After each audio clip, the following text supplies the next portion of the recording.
आदमी लड़की को शिकार करने के लिए पहाड़ पर ले गया तो उसका ध्यान अपनी बेटी पर चला गया, क्योंकि उसकी बेटी बहुत अजीब थी।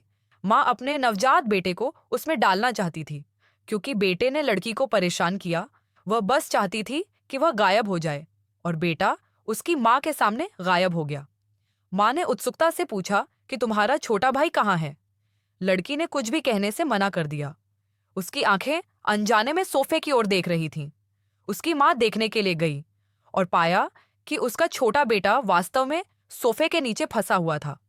सोफे का वजन इतना ज्यादा था कि उसके जैसा वयस्क भी उसे हिला नहीं सकता था।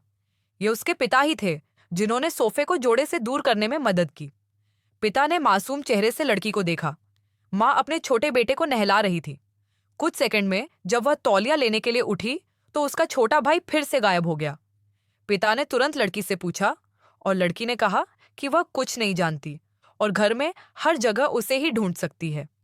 अचानक लड़की को कुछ याद आया और वह खिड़की के बाहर जमी हुई झील की ढलान को देखने के लिए उठ खड़ी हुई। पिता ने बेमतलब खिड़की से बाहर देखा और पाया कि लड्डे का किसी समय बाहर भाग गया था। लड़की ने झील की ढलान पर जमी बर्फ की ओर इशारा किया और उसके माता पिता बिना रुके दौड़े चले आए, लेकिन तब तक बहुत देर हो चुकी थी। बेचारा भाई पहले ही बर्फ की रिंग पर जमकर मर चुका था और माँ ने छलांग लगा दी, क्योंकि वह झटका सहन नहीं कर सकी। पिता वाकई ऐसा करना चाहते थे, लेकिन वे अंत में ऐसा करने के लिए खुद को तैयार नहीं कर पाए। उन्हें नहीं पता था कि उनकी नरमदिली उनके लिए अनगिनत मुसीबतें लेकर आएगी। एक दशक से भी ज्यादा समय बाद लड़की यूनिवर्सिटी में दाखिल हो गया था। वह अपने भाई को भूल गया था और एक आम कॉलेज स्टूडेंट से बिल्कुल अलग नहीं दिख रही थी, सिवाय इसके कि उसके माता पिता उसे हर रात फोन करते थे और वह बेखौफ होकर उन्हें अपने दिन भर के कार्यक्रम के बारे में बताती थी। जब माँ ने इमारत से छलांग लगाई तो वह आधी लकवाग्रस्त हो गई और बचने के लिए व्हील चेयर पर निर्भर हो गई। जब वह अपनी बेटी से बात कर रही थी तो दोनों मुस्कुरा रही थीं, मानो सबने बीती बातें भूल दी हों। फिर जल्द ही शांति भंग हो गई। लड़की के हाथ बेकाबू होकर हिलने लगे और फिर उसे वायरल हो गया। हवा चलती रही और वे जांच के लिए अस्पताल गए, लेकिन लड़की को कुछ भी नहीं हुआ था। लड़की उससे प्यार करने लगी और उसके लिए उसकी भावनाएं गलत लगने लगीं। वे दोनों बहुत सहानुभूति रखते थे। बिस्तर पर जाने से पहले लड़की उसके बगल में सो गई। उसे लगा कि वह अपने घर में सो रही है और बिना कुछ कहे लड़की के घर से नीचे चली गई। लड़की को पास आते हुए महसूस हुआ और उसने उसे एक नजर में देखा। वह उसे देखने के लिए बाहर जाने से खुद को रोक नहीं सकी।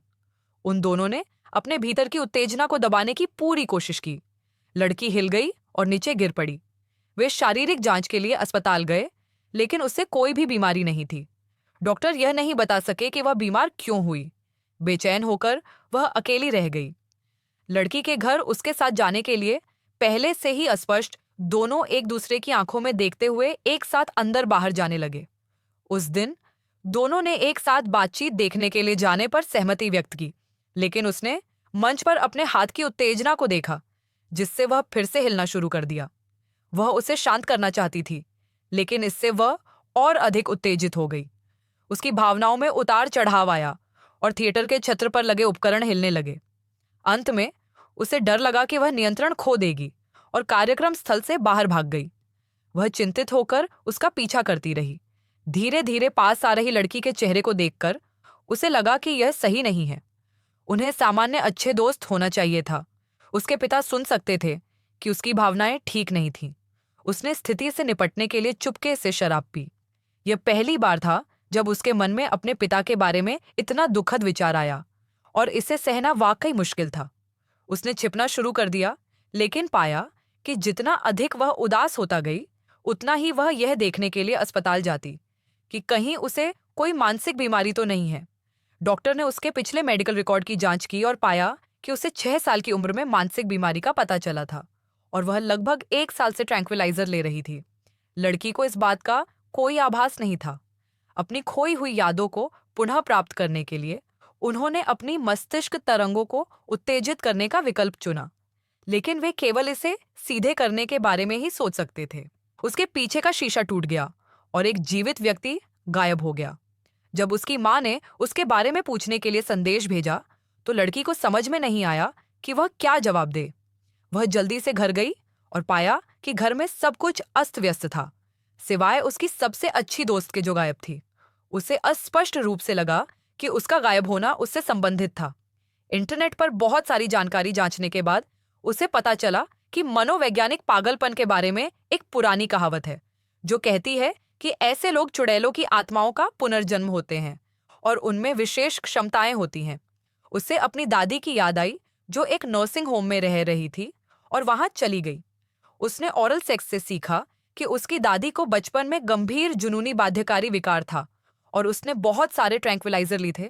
यही वजह है कि वह अब एक मूर्ख बन गई है।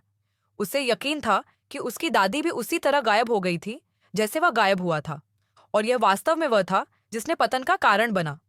वह बस घर जाना चाहता था और उसके माता पिता उसे लेने के लिए स्टेशन गए। हालांकि घर में प्रवेश करते ही उसने जो पहला कप कॉफी पी थी वह खराब हो गई थी और लड़की को सीधे नशा हो गया था। उस दिन से उसके पिता हर दिन उसे दवा लेने में मदद करते थे, उसके साथ उसके पापों को कबूल करने के लिए जाते थे और यहाँ तक कि बिना किसी हिचकिचाहट के उसे सारी सच्चाई भी बताते थे। उसके मन में शुरू में उसके बारे में कोई अनुचित विचार नहीं थे, लेकिन लड़की को पहले से ही यह विचार आ गया था। वह जो भी चाहती थी उसे मिल जाता था। यह उसकी महाशक्ति थी, लेकिन वह इससे बच नहीं सकती थी।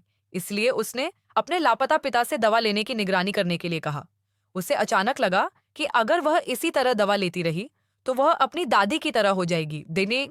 इसलिए जब उसके पिता एक छोटी नाव में झील पर नौकायन कर रहे थे तो उनके शरीर में आग लग गई। वह आग बुझाने के लिए पानी में कूद गए, लेकिन वे फिर कभी बाहर नहीं निकले। उनकी देखभाल करने वाला कोई नहीं था। वह वास्तव में आत्मसमर्पण करना चाहता था, इसलिए वह उसके सामने फिर से प्रकट हुई। इस पल उसे समझ में आया कि वह जो चाहे वो पा सकती है, तो क्यों ना वह अपनी मर्जी से जिए।